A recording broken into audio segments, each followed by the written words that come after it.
નમસ્તે વિદ્યાર્થી મિત્રો, કેમ છો બધા? મજામાં? મજામાં જ રહેવાનું આપણે. હવે આગળના વિડીયોમાં આપણે સ્વાધ્યાય 5.1 દાખલા નંબર 1 અને 2 પૂરો કર્યો હતો. દાખલા નંબર 3માં તમને નીચે આપેલ સમાંતર શ્રેણી માટે પ્રથમ પદ a અને સામાન્ય તફાવત d શોધો. તે દાખલા નંબર 3 તમને હોમવર્કમાં આપ્યો હતો, બરાબર? તે તો બધાને થઈ જ ગયો હશે. થઈ ગયો છે ને? હવે દાખલા નંબર 4. તો સૂચના વાંચીએ તો નીચેનામાંથી કઈ સમાંતર શ્રેણી છે? જો તે સમાંતર શ્રેણી બનાવે તો સામાન્ય તફાવત d શોધો અને પછીના 3 પદ લખો. તો કઈ સમાંતર શ્રેણી છે નક્કી કરવા માટે આપણે સામાન્ય તફાવત d ની જરૂર પડે. તો આપણે સામાન્ય તફાવત d ઉપરથી જ આપણે નક્કી કરી લઈશું કે સમાંતર શ્રેણી છે કે નથી. જો સામાન્ય તફાવત d બધા જ બે ક્રમિક પદના તફાવત સમાન રહેતો હોય, એટલે કે અચળ રહેતો હોય, તો સમાંતર શ્રેણી છે. જો સમાંતર શ્રેણી હોય તો પછીના 3 પદ મેળવવાના રહીએ, બરાબર? તો આપણે પહેલા d મેળવશી, d ઉપરથી નક્કી કરશી કે સમાંતર શ્રેણી છે કે નથી, બરાબર? તો પહેલો દાખલો આવી કંઈક રકમ આપી કે 2, 4, 8 અને 16. તો પ્રથમ પદ કયું થાય મિત્રો? a બરાબર 2.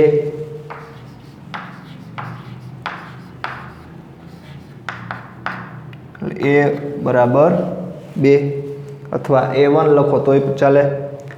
હવે બીજું પદ,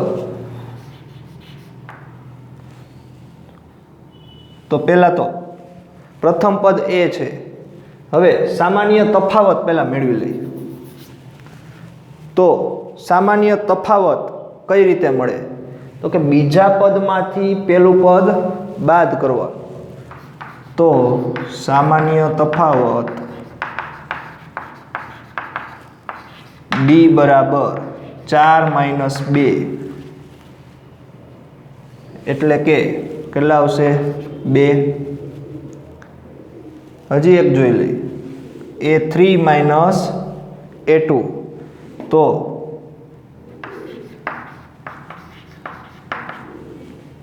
8 - 4 બરાબર 4.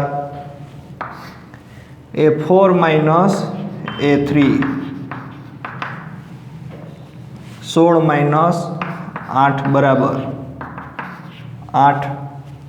તો અહીં તમે જોઈ શકો છો કે પહેલા બે ક્રમિક પદ વચ્ચેનો તફાવત 2 આવ્યો, પછીના બે ક્રમિક પદ વચ્ચેનો તફાવત 4, એના પછીના બે ક્રમિક પદ વચ્ચેનો તફાવત 8.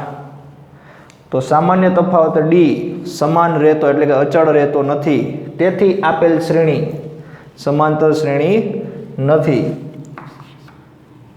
અહીંયા a2 - a1, બરાબર? તો અહીં આપેલ સમાંતર શ્રેણીમાં સામાન્ય તફાવત d અચળ રહેતો નથી. તેથી આપેલ શ્રેણી સમાંતર શ્રેણી નથી, બરાબર? અહીં આપેલ શ્રેણીમાં સામાન્ય તફાવત d અચળ રહેતો નથી. તેથી આપેલ શ્રેણી સમાંતર શ્રેણી નથી. અહીં આપણે પહેલા સમાંતર શબ્દ લગાડી શકીએ નહીં, બરાબર? એટલે અહીં આપેલ શ્રેણી જો d અચળ રહેતો હોત તો આપણે લખી શકત કે આપેલ સમાંતર શ્રેણી છે, બરાબર? હવે જોઈએ બીજો દાખલો. તો એમાં કંઈક એક પૂર્ણાંક સંખ્યા છે, એક અપૂર્ણાંક સંખ્યા, એવી રીતે આપી. તો પ્રથમ પદ કયું? તો કે a બરાબર 2. સામાન્ય તફાવત d મેળવવો હોય તો સામાન્ય તફાવત ડી બરાબર A2 માઇનસ A1. તો A2 માઇનસ A1 એટલે કે 5/2 માંથી 2 બાદ કરો તો લસા લેવો પડશે. લસા લેવામાં કાંઈ ન હોય તો મિત્રો છેદ અહીંયા 1 ઉપર નીચે 2 વડે ગુણાવો તો હવે 2ના છેદમાં કોમન આવી ગયા 2, 5 એમણો 2 ગુણ્યા 2 એટલે 4. તો આ શું જવાબ આવ્યો? 1/2. પહેલા 2 ક્રમિક પદ વચ્ચેનો તફાવત 1/2. બીજા 2 ક્રમિક એના પછીના તો A3 માઇનસ A2 3 માઇનસ 5/2. લસા લ્યો તો છેદમાં 1 ઉપર નીચે 2 વડે ગુણાવવા પડશે અથવા ડાયરેક્ટ કરો 3 દુ 6 એમ કરો તો ચાલશે. ચાલો 3 દુ 6 માઇનસ 5/2 1/2. હજી એક મેળવી લઈ A4 માઇનસ A3 7/2 માંથી 3 બાદ કરો લસા લ્યો તો 2 ગુણ્યા 3 એટલે 6/2. આ રીતે પણ તમે લઈ શકો છો. તો 7 માંથી 6 જાય તો 1. હવે તમે જોવો અહીંયા તો સામાન્ય તફાવત ડી બધે અચળ એટલે કે સમાન 1/2 રહે છે. તો તેથી અહીં આપેલ શ્રેણીમાં સામાન્ય તફાવત ડી બરાબર 1/2 છે જે અચળ રહેતો હોવાથી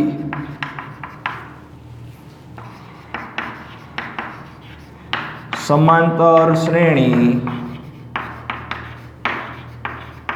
બનાવે છે અથવા આપેલ શ્રેણી સમાંતર શ્રેણી છે. જો હોય તો તેના પછીના કેટલા પદ મિત્રો? 3 પદ શોધો. બરાબર. તો કયા કયા 3? તો કેટલા પદ? 1 2 3 ને 4 પદ આપ્યા. તો 5મું પદ, 6ઠું પદ અને 7મું પદ. આ 3 પદ મેળવવાના રહીએ. તો સૂત્ર યાદ ખાસ હોવું જોઈએ. તો 5મું પદ મેળવવું હોય તો સૂત્ર કયું? તો 2 સૂત્ર હતા. ચોથા પદમાં ડી ઉમેરવાનો અથવા એનમાં પદનું સૂત્ર યાદ કરો તો કે જેટલામું પદ મેળવતા હોય 5મું પદ મેળવવી તો એમાં એક ઓછો ડી એટલે કે 5મું મેળવતા હોય તો 4D. પહેલું પદ તો આવશે જ બધાયમાં. 6ઠું પદ મેળવતા હોય તો 5D. 7મું પદ મેળવતા હોય તો 6 ગુણ્યા D.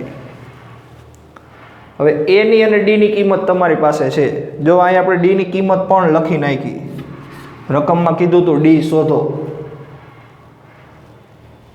લખાઈ ગઈ? બરોબર, એ લખવી જરૂરી. હાલો, A + 4D A ની કિંમત છે કેટલી? 2. D ની કિંમત પણ છે કેટલી? 1/2. છેદ ઉડાડો તો 2 દુ 4 થાય. 2 ગુણ્યા 1 એટલે 2. તો 2 + 2 એટલે કેટલા? 4. તો 5મું પદ કયું આવ્યું મિત્રો? 4. 6ઠું પદ મેળવવું હોય તો પહેલું પદ તો કે 2. D બરાબર તો કે 1/2. હાલો, છેદ ઉડતા નથી તો 5 × 5/2. લસા લેવો જોશે તો 2 ગુણ્યા 2 4. 4માં 5 ઉમેરો તો 9/2. તો આ 6ઠું પદ. 7મું પદ મેળવવું હોય તો A ની જગ્યાએ 2. 6 એમણમ. D ની જગ્યાએ 1/2. છેદ ઉડાડો તો અહીંયા 3 2 ગુણ્યા 3 3 એકા 3 તો કે 2 પ્લસ 3 એટલે કેટલા આવશે 5 તો સાતમું પદ કયું એવું મિત્રો 5 તો નીચે લખવાનું પછીના 3 પદ 4 અલ્પવિરામ 9 ના છેદમાં 2 અલ્પવિરામ 5 છે બરાબર તો આ રીતે આપણે દાખલા નંબર 4 માં આગળ વધવાનું થશે રેડી જોઈએ આગળ તો હવે આ જ રીતે આપણે દાખલા નંબર 4 માં આગળ વધીએ તો દાખલા નંબર 3 -1.2 -3.2 -5.2 -7.2 બરાબર તો પ્રથમ પદ a બરાબર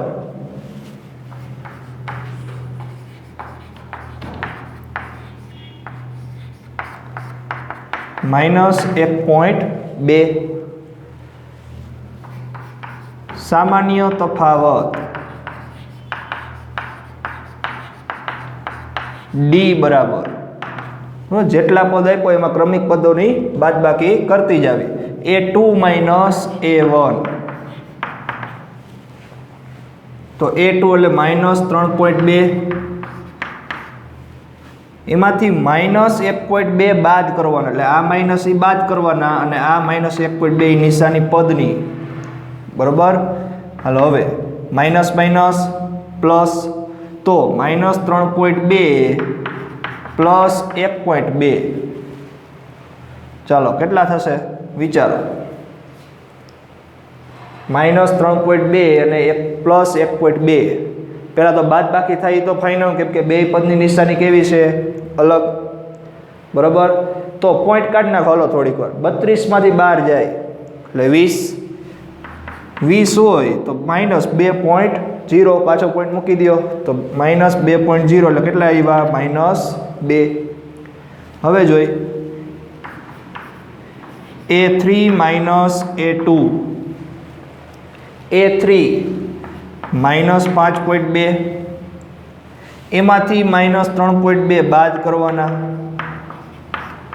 હાલો બાદ કર્યા માઇનસ માઇનસ પ્લસ તો -5.2 પ્લસ 3.2 52 માંથી 32 જાય એટલે 20 વધશે પણ મોટા પદની નિશાની એટલે -2 પછી પોઈન્ટ મૂકો તો 2.0 જ આવવાનું 20 માં પોઈન્ટ મૂકો એટલે 2.0 એટલે પછી લખવાની જરૂર નથી હાલો હવે a4 a3 એટલે -7.2 a3 -5.2 બાદ કરવાના એટલે વચ્ચે માઇનસ હાલો તો માઇનસ માઇનસ પ્લસ તો -7.2 પ્લસ 5.2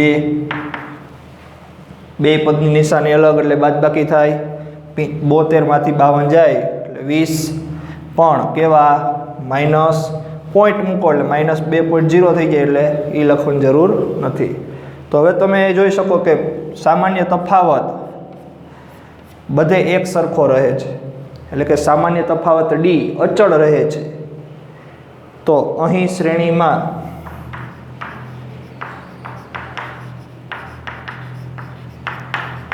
સામાન્ય તફાવત d બરાબર કેટલા તો કે -2 જે અચળ રહે છે તેથી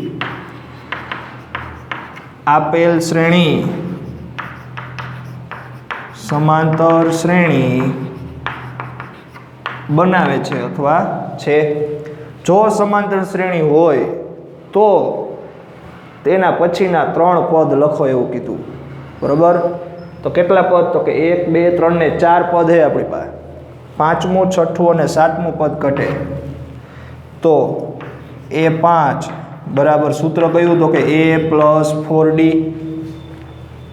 એની જગ્યાએ -1.2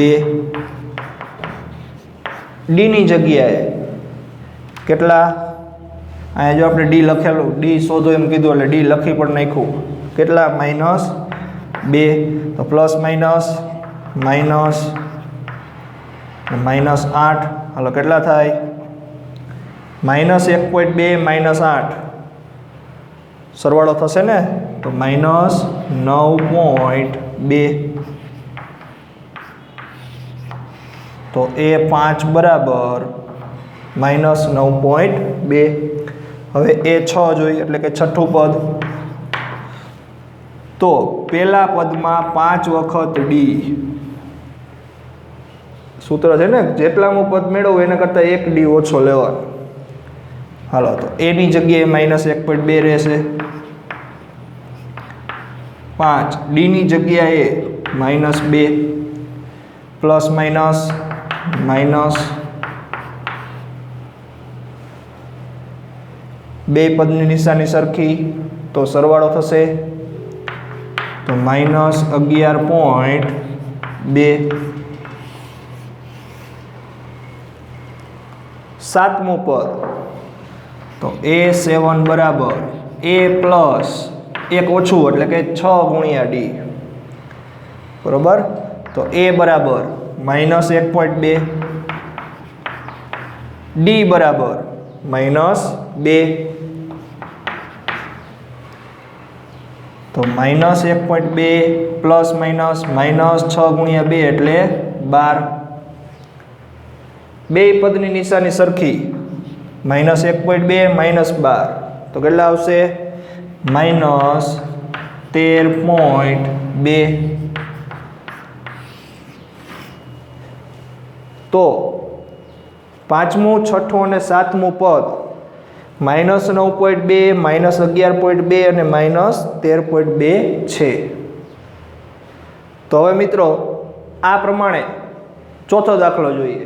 તો જેની રકમ, તો કે પહેલું પદ -10, બીજું પદ -6, ત્રીજું પદ -2 અને ચોથું પદ 2, બરાબર.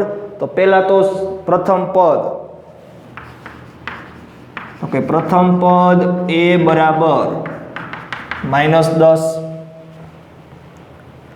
હવે તફાવત મેળવતા જાય બધા ક્રમિક પદોનો, તો સામાન્ય તફાવત D બરાબર પેલું કયું, તો કે A2 A1, A2 A1, તો -6 એમાંથી -10 શું કરવાના? બાદ. તો માઇનસ માઇનસ પ્લસ, -6 પ્લસ 10, બે પદની નિશાની અલગ, બાદબાકી થાય એટલે +4 આવશે. આ પહેલા બે ક્રમિક પદ વચ્ચેનો તફાવત મેળવો. બીજા બે ક્રમિક પદ એટલે કે A3 A2, તો A3 A2 એટલે -2 એમાંથી -6 બાદ કરવાના, માઇનસ માઇનસ પ્લસ, તો -2 પ્લસ 6, તો કેટલા આવશે? 4. પછીના બે ક્રમિક પદ વચ્ચેનો તફાવત લઈએ. તો A4 A3, A4 એટલે 2, A3 એટલે -2 બાદ કરવાના, માઇનસ માઇનસ તો કે પ્લસ, તો 2 + 2 એટલે કે 4. તો અહીં પણ સામાન્ય તફાવત D 4 આવે છે બધામાં, એટલે કે અચળ રહે છે. તેથી સમાંતર શ્રેણી બને છે. તો લીટી લખવી પડે આ જ રીતે કે અહીં શ્રેણીમાં